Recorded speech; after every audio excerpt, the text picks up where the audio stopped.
Hey guys, I'm here with Matt Cornah.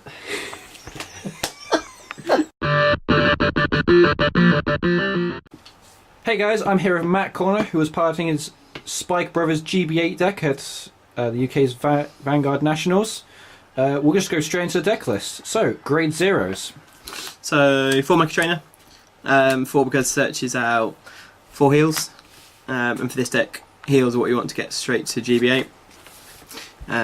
Just 2 crit, and they're the Rising Supernova crit, mainly because it lets me draw a card. I obviously want to keep a big hand size for this deck for getting to the later stage of the game. And then I'm playing 10 draw in this deck, which is quite a lot, but again, it's not about dealing that initial damage straight away. For me, it's trying to get to a big hand size. You know, getting ready for the turns where card from hand card into soul for Hellhard 8. Okay, so those were the triggers and the grade zeros. Odd number of stars there. So we'll go on to the grade ones. So grade 1, so 3 Frog Raider. Frog Raider's kind of key for the Hellhard 8 turn. Every time you call a unit out that's got charge in front of it, it stands the unit. And given you can add the 10Ks to Frog Raider as well, you know, it starts to hit hard. I'm playing 3 Untouchable melee rather than flip PG because you're not going to need as many counterblasts. You probably only really need your counterblasts for Mecha Trainer to get your heals. I'm playing 2 Airforce Eliza. It's more kind of the utility. You know, if you have to, if you end up going first and you have to stride second, you need, you know, some power and her skill. You know, if she boosts something, you know, being able to call the unit in front of it, you know, back out into the bind zone and then back out again is quite good for an additional pop. And then 4 stride fodder. 4 just because there's times where, you know, running the grade 3s I run, I don't necessarily get Rising Supernova straight away. It just lets me fish for them and use as stride fodder. Right, so an interesting choice of 3 PGs. Mind expanding on that? So, you know, melee over the unflip PG.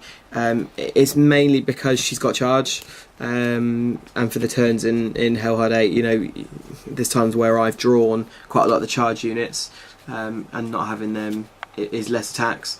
You know, there may be the very, very rare opportunity where, you know, that hits and you get a card back in hand, which is, you know, which is good. But I just think this one, because of the charge utility over the unflip PG, when I don't really need counterblast as much. So why 3? Probably the same reason. So fitting Mecha Trainers in, it's kind of cutting down some of the utility cards. You know, like an extra PG, because you want to try and get to GB8 really quick. The idea is to get your G guards out, you know, via the heal triggers in your hand. So it's trying to get those, fishing for those over fishing for PGs. Alright, interesting grade 1s. We'll go on to the grade 2s. So 4 Mayhem Tiger. Mayhem Tiger, for the last couple of, you know, you've got your opponent on 4 damage, being able to use Mayhem Tiger. So skill being a Soul Blast, when they put a grade 2 or less card onto the Guardian Circle, it retires it straight away. This deck builds up Soul really quickly, and so, you know, you're able to use Mayhem to really push at the later kind of 4, 5, 6 damage. So really useful. I'm playing 4 Axe Diver. I had a really good couple of games where people let, in my last grade 2, so lethal forward hit, and if lethal forward hits I can call something from deck, so more often not call an Axe Diver. Axe Diver skill lets me put the lethal forward into the bind zone, call it back out, it gets charging and they both get 5k.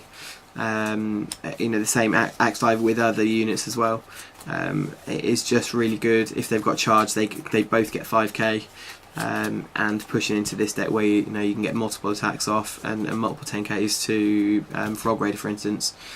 You know, just utility wise, it's so much better. But the lethal forwards it's a real pressure card. I tend to go into that on, you know, my first call from a Hellhard, purely because if it hits, it calls something out, and you know, that, you know, an extra call, an extra column is an extra 10k to Frog Raider, and that's, you know, it's just a power boost you can't really ignore. Okay, so this is the grade 2s. We'll go on to the grade 3s.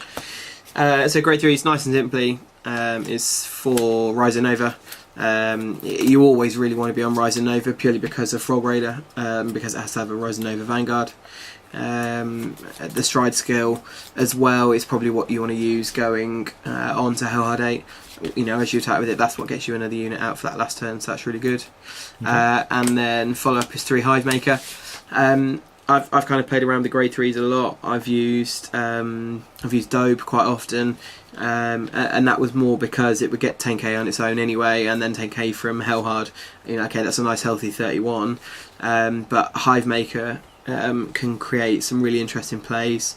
You know, if it gets charged, you counterblast at the end of the attack. It still goes back to your deck. That's fine, and then you can call something else from hand. I've had a few times where actually I've then gone into another Hive Maker, twice on a first stride turn just to push damage. It can do that really nicely, and then depending what you've got in your hand, you can call out. If you can get a lethal forward out, it's 11k again. And if they've not taken a trigger as damage, then you're laughing really for an extra attack. Okay, so that's the main deck, 50 cards. We'll go into the extra deck. So extra deck, quite simply, Seabreeze is just there because if it happens, if there's the opportunity to, fine, okay, it's an extra card face up in the G zone, but because it doesn't flip anything, it's not really ideal. It's only if I know my opponent really is stuck and they're not going to get out of it that I'll go into Seabreeze. For Rising Supernova, so ideally Rising Supernova is your first stride, because it as the attack flips the second copy over. There's your first 2. If I end up having to stride second, then my then second stride may be the other one to get 4 face up in my G zone, and then for the skill as well. But the extra 2 are there. There's more kind of utility. Okay, so with the main done, we'll go on to the cards the deck is based around. So Hellhard 8 is Spike's GB8. It's kind of come out of left field really. No one really expected Spikes to get anything that's made them as kind of powerful as I think it has done. It really does generate some combos, and the power it adds through the rearguard attacks is brilliant. The fact that you can give its attack as it attacks to Frog Raider for the first one, then call something out using Rising Supernova's skill, Rising Nova skill, is then an extra column, and that's what kind of starts it off. I've kind of toyed with the idea of playing 2 just in case, but then if something goes wrong, you need to be able to know you can survive another turn, and if you've used your G guards, that's unlikely, but there's not a whole lot of other things that I would probably use, so it's a one-off at the moment. Okay, so we'll go into the rest of it. So I play 1 Tiger Centurion. I've never actually used it. Again, it's more just kind of it is probably one of the better ones to use, but again, it's a one-off, and it might pad for a turn. It's not a particularly bad skill. It's just not something I've gone into that often. Okay. And the other option is to play potentially then a second Picaro. Picaro tends to be the stride I go to if I have to stride second. Picaro's then my second stride because it gets me a full field out of 4. If I've used G guards, potentially more. But for 2 counterblasts to get a full field, have them all charging, is really, really good. Okay. And then last 2 just general stride units. 2 Miracle Ace. It's more if you have to play the game where you've not gone, where you don't get to stride first. You get to stride first, you go straight into Supernova. If you don't, you've got to play Spy Brothers for a turn essentially. And whereas Picaro is probably the best for it, depending what counterblast you've got, you may have to go into Miracle Ace. It's not a subpar card at all. It's just not necessarily my first choice. I think the full field turns of Picaro are probably better. Okay. So yeah. So those are the strides. We're now going into G Guardians. So obviously with the new heal, Terrible Linus, I play at 3. There's reasons for that. Potentially you'd think you would only run 2, but if you have to go into, so as a follow-up, then the other one. So I've got an Aery, a Ractome, and then a Scryew.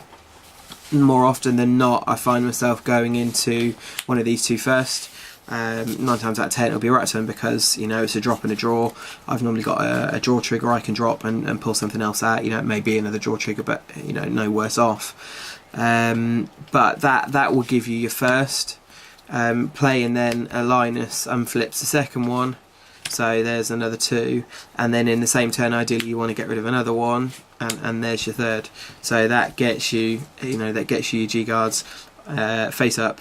So, you know, normally 4 on top of the 2 Nova, and then, you know, a 1 of that gets you your 7 ready for the Hellhard turn. You know, Aery is still really good as your first G guard. If you've got 3 or less rear guards, which you should do in this deck because you don't want to be calling them out, you know, early game. That gets you a 20k shield. Ractome, as I said, is really good because of the drop and a draw. Linus's skill is really good because if you've got 2 rear guards on your field, you can use the skill to put 1 into the soul, and then that gives you 4 open rear guards, and you get 10k for each. You know, Linus tends to hit as a 35k G guard, which stops quite a lot. You know, dead in its tracks. And the opportunity to be able to play more than 1 in a turn. You can play 2 in a turn because you've then only still got 3 face up in your G zone, and you can still then play a 4, you know, at that same time is absolutely fantastic. So yeah. Okay. So you went to nationals in the UK. Yeah. What was your tournament like? I think like getting there on the Friday, the venue was fantastic. It's probably the best nationals venue there's been so far. That atmosphere was fantastic. The staff were all good. The day itself was really good.